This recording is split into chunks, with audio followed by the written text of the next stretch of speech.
Rice cards ఒక 41 మందికి లేవన్నారు, అవి కూడా ఇచ్చేయమంటాను. ఆధార్ కార్డ్స్, ఆధార్ అథెంటికేషన్ 61 మంది చేయలేదన్నారు, అది కూడా చేయమంటాను. భవిష్యత్తులో ఈ నేటివిటీ, డేట్ ఆఫ్ బర్త్, లేకుంటే డెత్ సర్టిఫికేట్, అడంగల్ ఇవన్నీ ఉన్నాయి. రేపు 18 నేను ఓపెన్ చేస్తున్నాను. ఒక వాట్సాప్ గవర్నెన్స్ పెడుతున్నా. మీరు ఏ పని ఉన్నా మీరు ఒక లెటర్ పెట్టేస్తే మీకు కావాల్సిన సర్టిఫికేట్ ఆటోమేటిక్ గా మీకు వచ్చేట్టుగా యాక్సెస్ ఇచ్చేస్తాం. మీరు ఏ ఆఫీసుకు పోయే పని లేదు. టు స్టార్ట్ విత్ 150 సర్వీసులు ఇస్తాం.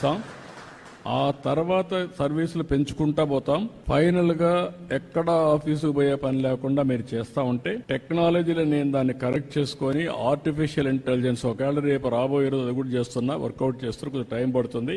మీరు రాయలేకపోతే మాటల్లో చెప్పినా మీ మాటల్ని కరెక్ట్ చేసి ఆర్టిఫిషియల్ ఇంటెలిజెన్స్ ఏ సమస్య దాన్ని కూడా రికార్డ్ చేసి డిపార్ట్మెంట్ కి చెప్పి ఆ పని చేసి మళ్ళా మీకు వాయిస్ లో కావాలంటే వాయిస్, ఆర్ అదర్వైజ్ టెక్స్ట్ లో కావాలంటే టెక్స్ట్, లేకపోతే సర్టిఫికేట్ కావాలంటే సర్టిఫికేట్ ఇచ్చే పరిస్థితి వస్తుంది. అంటే కామన్ మ్యాన్ కూడా టెక్నాలజీ పర్ఫెక్ట్ గా ఉపయోగించుకోవడానికి శ్రీకారం చుడతాం. ఎక్కడ ఇబ్బంది లేకుండా మీకు సెల్ ఫోన్ ఒక ఆయుధంగా పనిచేస్తుంది, మీరు గుర్తుపెట్టుకోవాలి.